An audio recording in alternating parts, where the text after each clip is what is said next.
from the historic desk, that time a parrot brought down the papacy, or how a foul-mouthed fowl nearly blew up the Vatican bank and a few marriages. All right, buckle up, you magnificent degenerates, because we're diving face first into the filthiest, most feathery scandal of the High Renaissance. The year is sometime in the late 1490s. Don't ask me for specifics. I'm 3 negronis deep, and Pope Alexander VI, the OG Rodrigo Borgia himself, is living his best, most sinful life. We're talking orgies in the Apostolic Palace, promoting his bastard son Cesare to Cardinal at 17, and generally treating the chair of St. Peter like a fucking throne made of money and mistresses.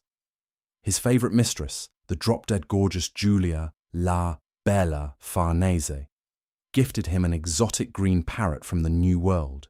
His Holiness, being the sentimental old pervert that he was, named the bird Garrulus and taught it Latin. Big mistake. Huge. See, popes don't have NDAs. They have confessionals and, apparently, very chatty pets. Garrulus wasn't just repeating Hail Marys.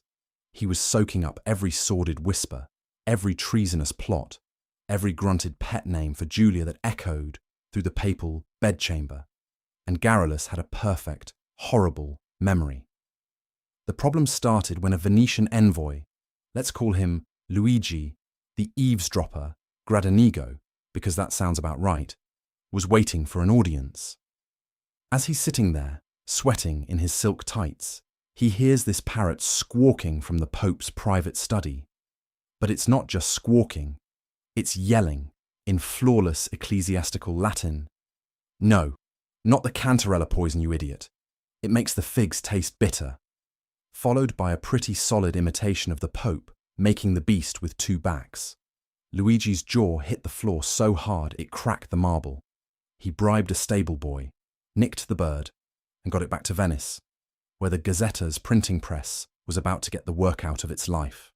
The headlines were glorious. Papal pet spills the beans on poison plots. And Bella's perfect peaches, Pope's pillow talk, revealed, says Parrot. And my personal favourite, Cardinal's bribes, a full transcript. The Vatican went into full-blown panic mode. Alexander VI was losing his goddamn mind, accusing everyone from his son to the Swiss Guard of treason. The entire College of Cardinals was side-eyeing each other, wondering who was next on the poison list that a goddamn bird had just published. It was chaos. Beautiful, unholy chaos. According to the completely fabricated diary of a Vatican chambermaid, the Pope was seen screaming at a pigeon on his windowsill, demanding to know what it knew. Of course, the whole thing blew over, sort of. The Venetians used their feathered informant to blackmail the Holy See for better trade routes for years. Garrulus the parrot was eventually retired to a monastery, where legend says he taught the monks a litany of swears that would make a sailor blush, and a few new positions for their illicit romps. Up in Germany, some monk named Martin Luther was reading the Venetian papers and nodding along, his thesis list getting longer by the day. The Reformation probably would have happened anyway, but a horny, tattletale parrot pouring gasoline on the fire. That's the kind of divine intervention I can get behind.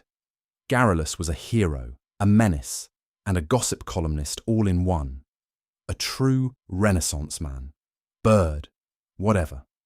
Filed by Cassandra Cassie Vexley for historic.